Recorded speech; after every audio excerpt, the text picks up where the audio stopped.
Chers élèves, bonjour.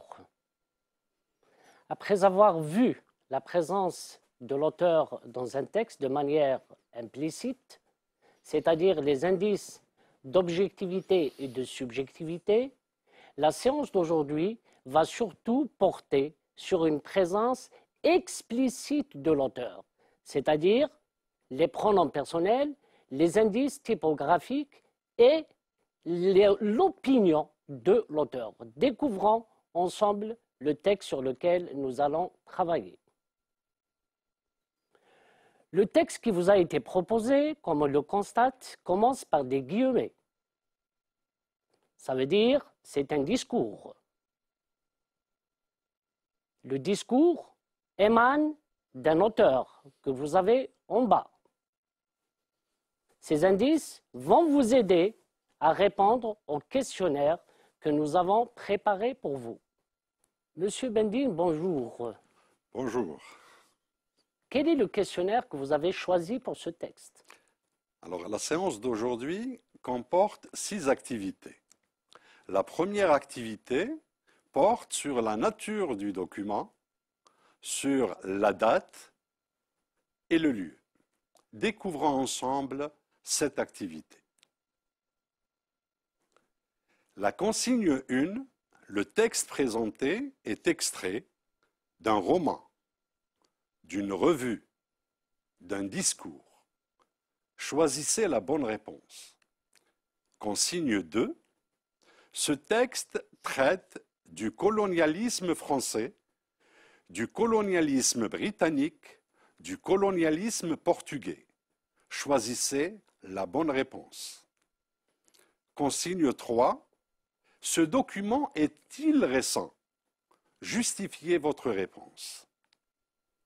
Monsieur Saïdi, quels sont les éléments dans le texte qui permettent de trouver la réponse? Les éléments qui permettent de trouver la réponse sont en nombre de 3. Découvrons-les à partir du texte. Comme vous venez de le constater, il y a un titre, impérialisme britannique. Nous avons les guillemets. Nous avons un jeu. Nous avons la référence discours de Joseph Chamberlain, membre au ministre des colonies en 1895. Tous ces éléments-là nous permettent de répondre à cette première activité. Monsieur Bendine, quelle réponse avez-vous choisie? Alors, les réponses pour cette activité sont un extrait de discours, traite du colonialisme britannique et enfin, non, il date de 1895. En vous servant de ces réponses, rédigez une petite synthèse. Monsieur Saïdi, quelle synthèse pouvons-nous proposer? En effet, les questions posées traitent du thème, de la nature du document et de l'ouvrage. Découvrons cette synthèse.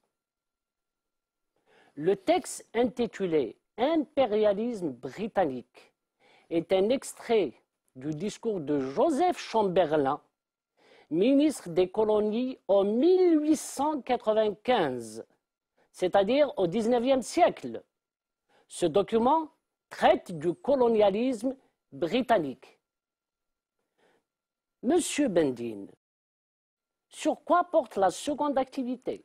Alors, la deuxième activité porte sur la présence de l'auteur et la conception de la nation britannique. Découvrons cette question.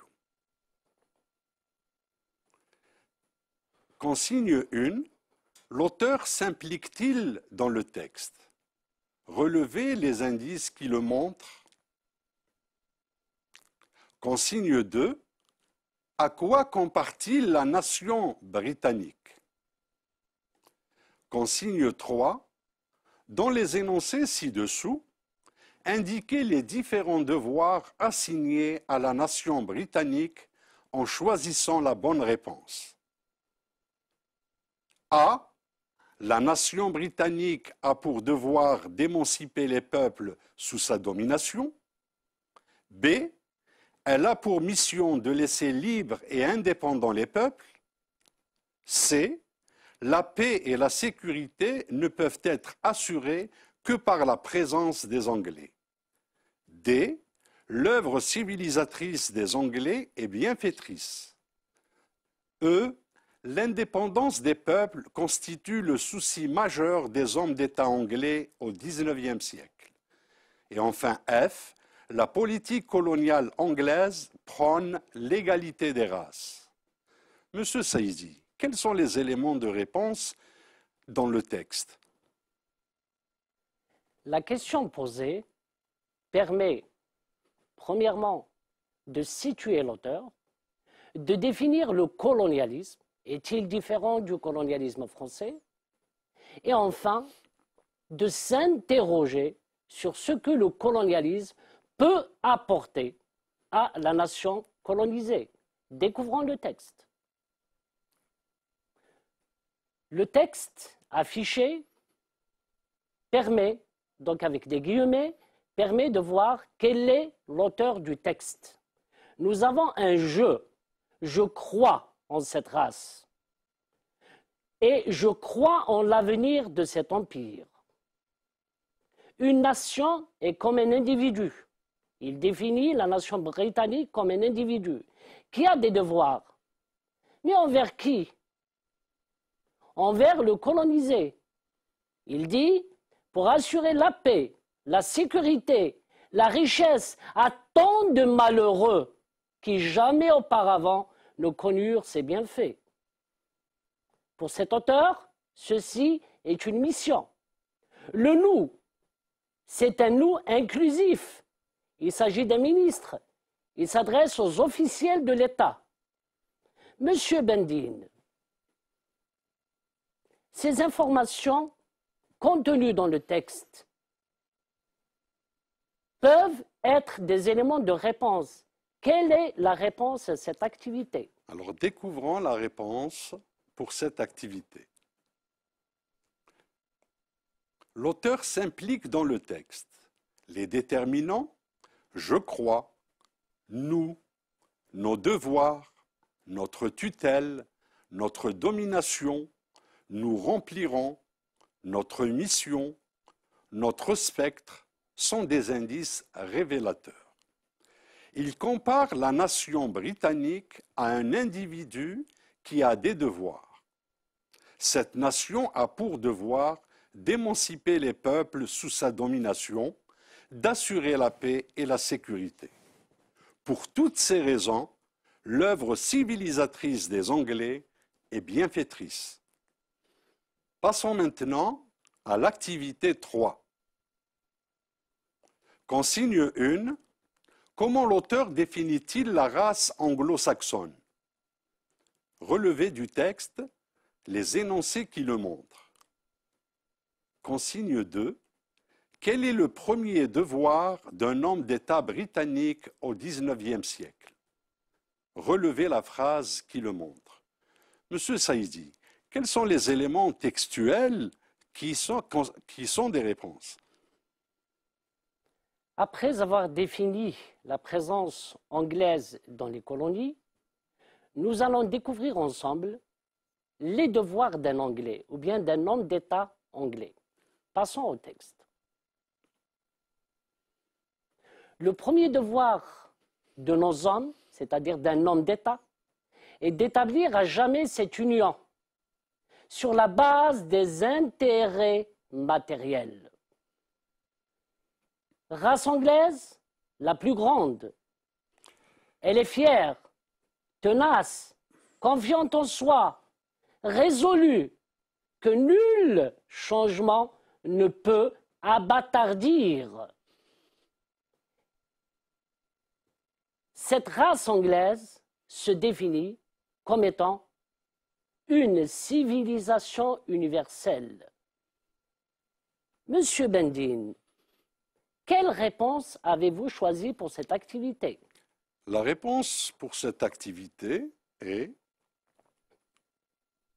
La race britannique est considérée comme une race supérieure, fière, tenace et confiante qui n'a d'objectif que de semer la véritable civilisation. Pour toutes ces raisons, le devoir d'un homme d'État est d'œuvrer à l'union pour la sauvegarde des intérêts matériels. Passons maintenant à l'activité 4. La phrase « Je crois en l'avenir de cet empire ».